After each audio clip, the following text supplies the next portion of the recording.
Futures opens flat as Fed meeting eyed.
All right, so let me get this going. We're gonna start off with the S&P 500. We're in the 1 hour candle.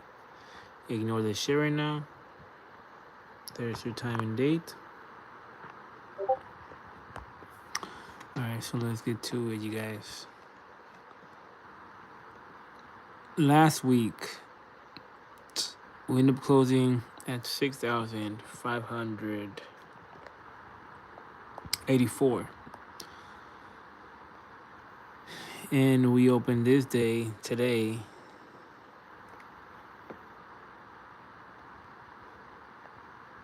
Oh shit. We have a not just yeah, now we do. So originally we didn't have a 3 candle box for the S&P 500 because we only had, what is it? Friday, Thursday and Friday, I believe. Let me see. Yeah, Thursday and Friday, and this is Monday right now, technically. Let me take my indicator off. So we close the day here. So I mark off. Actually, technically, we close the day here. Mark it off with the orange line. Oh shit.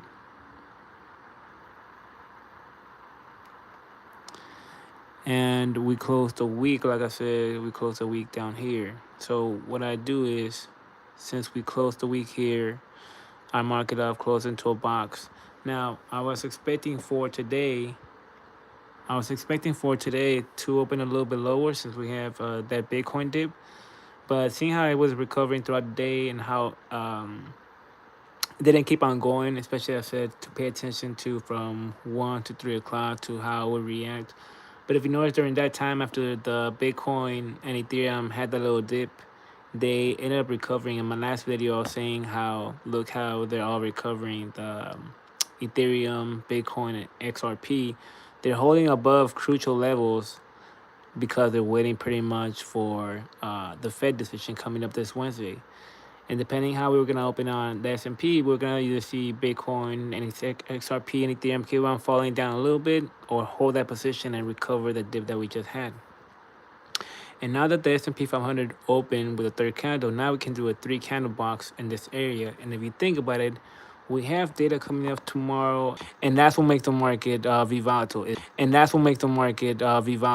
after the Fed talks, that's when the questions come, and that's when you'll have good answers, and you'll want to scream through the fucking camera, "Shut the fuck up! Let the market just fly," because it'll be as though we fucking it up. Anyways, so since we have tomorrow coming up, data at 5:30, and we didn't have no crazy tweet, we didn't have no crazy actions from Iran or Israel, no crazy shit like that. The market opened good, and it again, they're just waiting for the Fed. The whole market is just waiting for the Fed. That's why I open flat. That's why I open that area, and that's what you want. 12-hour candle wise, we had this originally this session also with the 3 candle box, and I told you Listen, here's another 3 candle. So ignore this one. I told you guys in my last video, we have a 3 candle box and a 12-hour time frame. As long as the market closing here is still bullish, this will still complete. That's what it normally means. The market will still complete. You'll see it this last, not last, but this next 12-hour candle box. Think about it. The data comes out at 5:30, and this ends at 2 in the morning. So since there's gonna be that close little gap from 2 to 5:30, you're gonna see most likely S&P 500 break this box right here and close above it. And if not, what's gonna do is it's just gonna get trapped inside of this original 3 candle box of a 12-hour candle. This one right here. Originally it's all together, but now it's separate. So see it as we have a weekly. So this weekly is gonna act like a strong support when it comes down, and especially because well, you may see also, since we have the data 5:30 and we have a 50 Fibonacci right here in the 1-hour candle. There's a 1-hour candle. There's your 50 Fibonacci, and here's your marker, 50 Fibonacci. So what you're gonna see most likely is time is gonna be important here. First, we want to see where we close at 10 o'clock. It's gonna be 9 o'clock here. Seeing where we're at, we're mostly gonna close out here, break through this, and what's gonna be a crucial time is gonna be your 11:45 to 12:30. I'm in Arizona time, so 11:45, 12:30. Depending where we close right here at 10 o'clock, you should see by 11:45, 12:30, trying to touch this. We should then maintain it, and then shoot above 1, 2, and close above here at 2 in the morning, closing the 12-hour candle right here at 12. And then from there, from 2 to 3, is going to be testing this 50 Fibonacci, trying to break above it or below it. And depending how that data comes, it's either going to fucking react back to it, but then again, it's too early. You wait till your 7:45 to 8:30 then to catch the push and up once the market reacts to it. Because again, this is just bullshit. This data, the market's just gonna brush it off. Watch. If it's bad, the market's just gonna brush it off, and at 7:45 to 8:30, it's gonna recover, and the market's gonna go back up again. Again, because all eyes are on the Fed this Wednesday, and the important data is gonna be tomorrow. It's not gonna be. I mean, it's gonna be Tuesday. It's not gonna be tomorrow. Tomorrow's gonna be bullshit data. They're gonna fucking just push us aside. So again, it's gonna be bringing here, and if we have good news, you're gonna see the S&P 500 breaking up and close somewhere up here, whatnot. Still bullish and everything. I don't see the S&P 500 breaking out throughout the night, anything crazy like that again, because we're just the way we're closed on Friday, we're open today.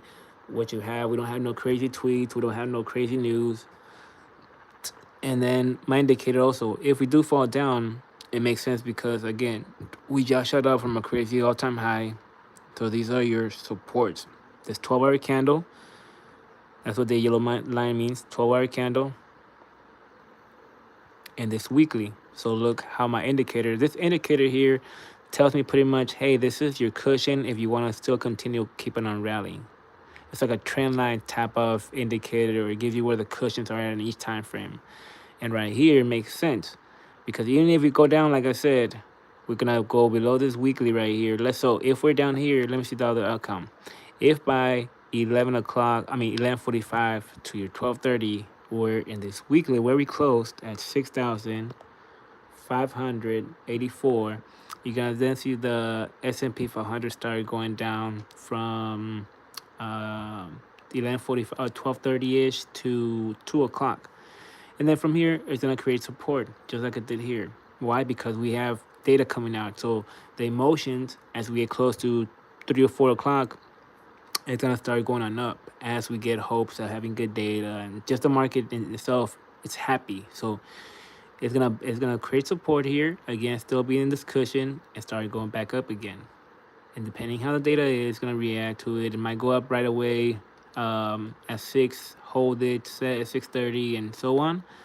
And if not, it's going to be bad from 5:30 to 6:30. It's going to be bullshitting down here, 7 o'clock and 8:30, and blah, blah, blah, blah. Up we go again. And let me see, daily wise, let me take this shit out because I know it's going to confuse the shit out of you.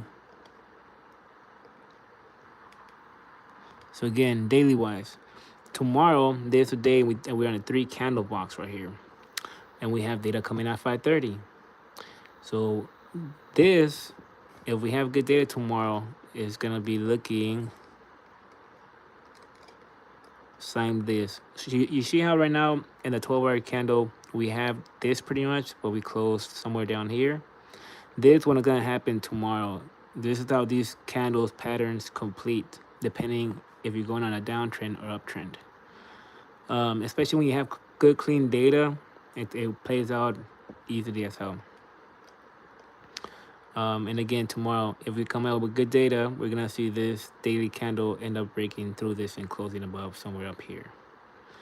And then Tuesday's gonna give it that push, and Wednesday, blah blah blah blah. The market is gonna fucking blow up, or we're gonna have some crazy ass correction on Wednesday. But that's what I'm paying attention to. And see how still bullish, and we're coming to 10 o'clock. For candle, it's right there. And even my indicator is gonna tell you right here. There's an entry. Watch, cause that's your core. That's your core.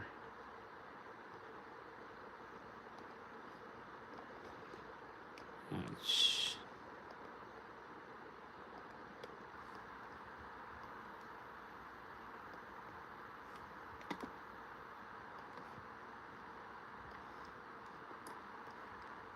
So here we are in the 15-minute candle. And you see how I was telling you this is your entry and this is your target. Especially if by 11:45, 12:30 we don't break through this and start going up. You gotta start seeing resistance. We start breaking on down and going down. Or we're gonna stay here 11:45, 12:30, and then start going on down. And as we get to 3 and 4, we're gonna create support and start going back up again. Back to the 1-hour candle. 2-hour candle, 3-hour candle, 4-hour candle, 5-hour candle, 12-hour candle.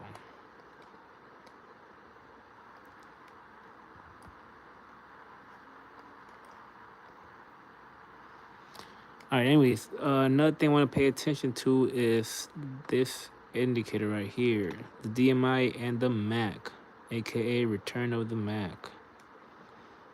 So let's go to the monthly. Weekly, nothing. Daily, nothing. 12-hour candle.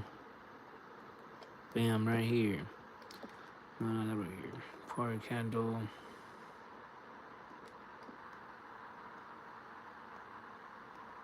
No, it doesn't have nothing.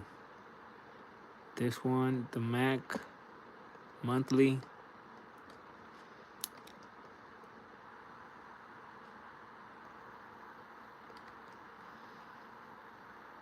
So right here, this right here, this is the DMI, the MAC, your weekly. So let me break this down to you. Notice something about the MAC. So before COVID, notice the pattern of the market.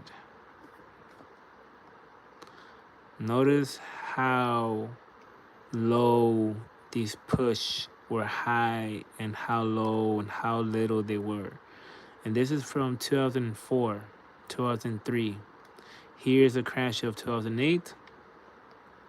And here's COVID. So you notice the difference? We've never been to these levels before. So read this as the market. Think of this as candles. Right here is when we were peaking volume. We were creating new crazy all-time highs. And as we created all-time highs, we were peaking, and this is when the tariffs came. January, December, tariffs. We're back in the same effing price. We're coming to a week with interest rates. This is telling me, hey, we're about to break this crucial resistance, and this market is about to fucking fly. And if we don't get those interest rates, the market is still gonna be at crucial levels. And what you want to pay, yeah, there's too much shit on here. What you want to pay attention to is this box right here. Just imagine there's a box right here. This is your resistance, and this is your support. It broke through that support, and it's hanging right there. So even though we have bad news tomorrow, the fact that it's still remaining in this in the next couple of months or weeks, we gotta pay attention to this, because if we stay there and we come, let's say we don't get the good news today, 6 weeks from now, when they fucking gotta talk again or whatever it is, guess what? That pressure of those cutting interest rates are gonna even more pressed on the Federal Reserve, from investors and from the president. So even if we don't get the news that we want to get this week, we're gonna have to at some point, because the market, because based on the data that we've been getting, which is bad, they have to. Otherwise, we're in near to recession. We're pretty much under recession right now, but these fuckers don't want to admit to it. And the market's gonna panic. They're gonna start falling, and again, it's gonna be your next tariff opportunity, and by that I mean your next discount, because again, it's gonna be, oh no, especially if the Fed says some bad things like he doesn't like the numbers, whatever it is bad, the market's gonna react to that, and you're gonna have a nice pullback. Crypto and gold probably, no, gold's probably gonna fly most likely. Well, who knows? But stocks and crypto for sure are gonna pull back if we get that bad news that we don't want to get. So, anyways, that's what I want to point out about the MAC and the S&P 500. That's what it's telling me that right there. And if you correlate that with the S&P 500 where it's at, with the new all-time highs, and this baby hasn't made a new all-time high, just imagine the fucking push that's gonna have once all this interest rate bullshit comes out. And then, anyways, now let's go to Ethereum and Bitcoin. I just want to point out about how we have a 3-candle box right here. Not just that, it's inside of a 12-hour candle, 3-candle box that is still active, that it closed good. Let's now go to Bitcoin. Again, I told you guys that Bitcoin just setting up, waiting for the S&P 500. I mean, for the interest rates. That's all I was doing. That's why this week, notice the pullback that we had. So even my indicator is telling you, hey, this is your entry and this is your target. This is the drop that we had this Sunday, and just the recovery or whatnot. It's just waiting for interest rate. Let me go to monthly. And also, there's a monthly 3-candle box. Same shit.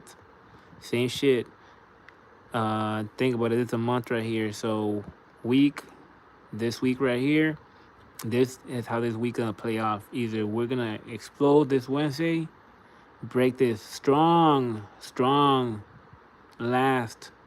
Oh, not last, but this is your last area right here. So you know how crucial that is, breaking through that. So either we're gonna smash through this in the morning or whenever that data comes out, and we're gonna end up closing either right at the support, which that is the price, or we're gonna break inside this area right here. Once we're inside this area right here, you know how for people that watch these candles, that can read these candles, that can read the data and put it all together, their S&P 500. I've been seeing this ever since Ethereum started pushing it up on my videos. I've been saying like, yo, get ready for a fucking crazy push rally on up.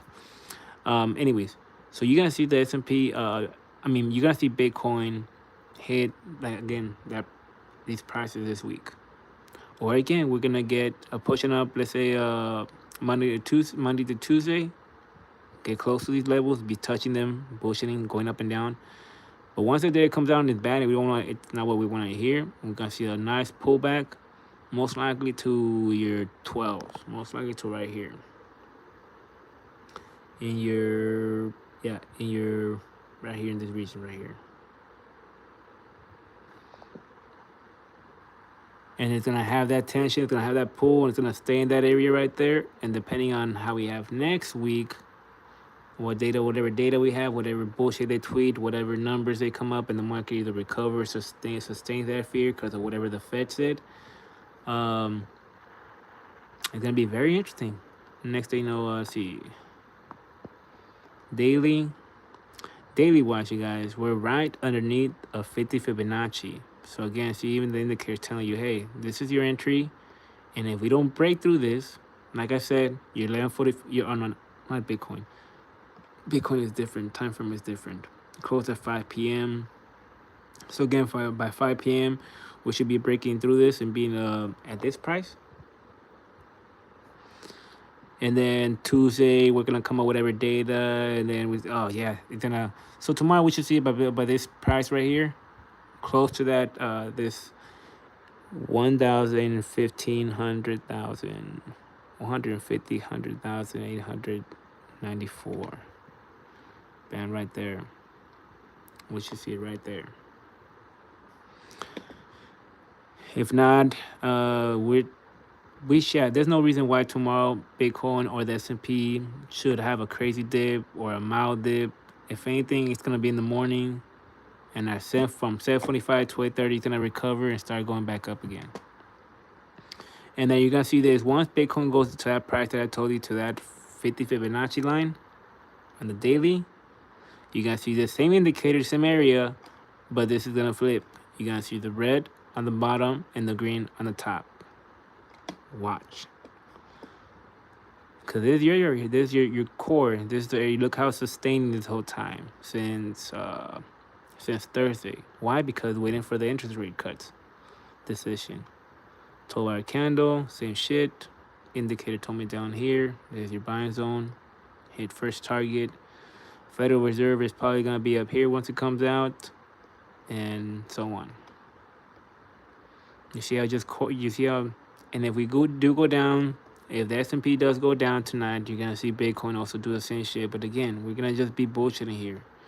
It's not gonna fall that much. It's gonna hold the little dip, and it's gonna start going back up as we get closer to Tuesday. You see how I'm just buying time here? Anyways, enough of that. Let's go now to Ethereum. Yep. See? You see how active, you see how happy it is? You see how much it's buying time here? All it's gonna do is gonna do here. But it's all gonna depend on the market tomorrow. You may even see Ethereum shoot up high first, Monday night, Tuesday night, or even tomorrow fucking at 5 it could be up here again and just waiting for tomorrow data. What's gonna do that? Let me see, go to the forward candle, monthly. See, monthly wise for Ethereum, we're right there, you guys.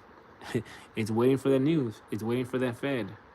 This is the monthly candle. This is your all-time high where we closed. The fact that see why, if let's say Ethereum did close up, it did reach these prices up here. So if Ethereum did reach these prices up here, why isn't it up here waiting for that price so the Fed could talk and it could be fine? It's waiting down here because that's your core. That's your strongest resistance that you have. So the fact that it's holding right there, again, all to the screaming, we're ready to fucking fly. And you will most likely see Ethereum create a new all-time high by the end of this week if we have that good news that we all want to hear. And there goes that youth pattern. As we get closer to Wednesday, you're going to start seeing completing it. It's a daily. You're 50 Fibonacci, far away from it. I'm telling you guys, just fucking wait for that shit.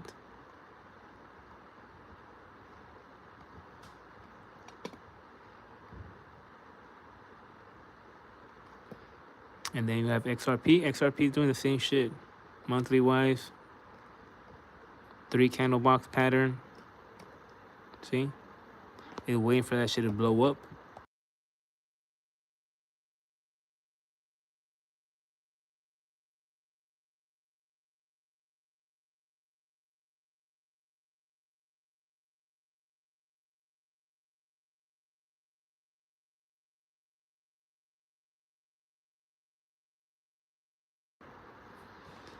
So this weekly, so you see how the XMP XRP is just waiting there?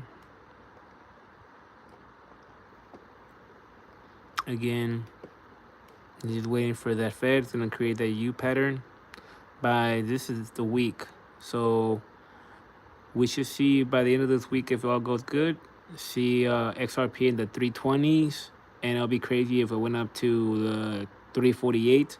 But we should see going up to the 320s or whatnot by this week. And if not, we're gonna get a pullback and most likely come down into the 187s or your 50 Fibonacci. And on the 50 Fibonacci again on the weekly, that's gonna be bad, but also that's gonna be a good because that's a discount. That's all it is, you guys. If we don't get good news today and the market goes down again, guess what? This discount. What happened with tariffs? What happened with tariffs came out? The market took a crazy ass crash. Where's it at? Where's it at? Where's it at? January. Look how much XRP went down, even though the S&P 500 had a crazy ass drop. So again, if we have bad news tomorrow, same fucking shit. The XRP is gonna go down. It's gonna most likely create support in this area right here in your 253s. Be bullshit in that area right there. Hopefully, you can buy more of that shit. And here comes the next the Federal Reserve decision bullshit. And again, the market goes up again and it repeats. And the market repeats and the market repeats. But that's all, you guys. Hopefully this shit wasn't that long. Oh yeah. I do want to cover. Damn. I do want to cover Nvidia. Yeah, shit. See, Nvidia too. Nvidia is getting ready to fly. It's waiting for the interest rate. You will see Nvidia create a new all-time high if the Federal Reserve comes out how we all want it. And those are gonna be your targets. 194. Watch. Palantir. Palantir is ready too. Monthly. Yep, monthly create a new all-time high already. Weekly. It's gonna form that U. And once the Fed talk, here comes 221 in the future. We could possibly see hitting 210, 200 this week. Easily. If your high was 190, easily you can fucking reach 200 and 220. Yup. It broke through the daily. It broke above. It's waiting for the interest rate cut. It's waiting for that shit. Yep, see? 208. Palantir. Time and date. Silver and gold are also waiting. Silver, yup. See? You see how silver 4-hour candle right here? You see how these babies are getting ready for the Fed interest rate. You're going to see silver hit a new all-time high most likely before the Fed. And for gold, you probably going to see the same shit before the Fed or on the day of the Fed. They're both and silver going to fucking blow up. BMNR, Tom Lee stock. Ethereum goes up, this baby's gonna go up. It's telling you already. It's also telling you. United Healthcare, that baby too. Is gonna fly. And it's gonna be hitting your 375s pretty soon, especially with the interest rate. I wasn't able to catch. This wasn't able to catch right here. My dumbass was at work, didn't do options trade. That baby would have made you some motherfucking dinero. And look how easy it was. It was on a 3-candle box. Sweet 3-candle box. Not just that, and it was right underneath a weekly. See, we'll come to the weekly. We close the week right here. So that was a signal to me, hey, we're coming up tight to this weekly. We're forming a 3-candle box in an 8-hour time frame. Sweet, easy. It comes back to that 8-hour 3-candle box. Tuesday, 1 p.m. So as you've seen it come up Monday the 8th, Monday at 11 a.m. You go for a buy, do options fucking for the rest of the week. Baby!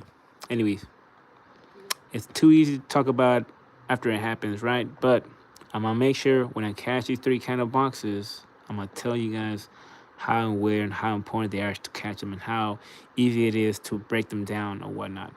Especially we can correlate them with the S&P 500, because if you can understand how the big guys move, you can understand how the little small guys are gonna move. So as long as you can know your S&P, your Bitcoin, your Ethereum, you're good to go, buddy. So anyways, hold this main sense to you guys. Say hi, say hi. Mint, you guys have weird ass names. Redding Jones. What's up, Jones? All right, you guys have a good day, night, and we'll see how where we are. I'll try and make a video tonight of the S&P 500, but I already told you guys how it play out. It's not that complicated.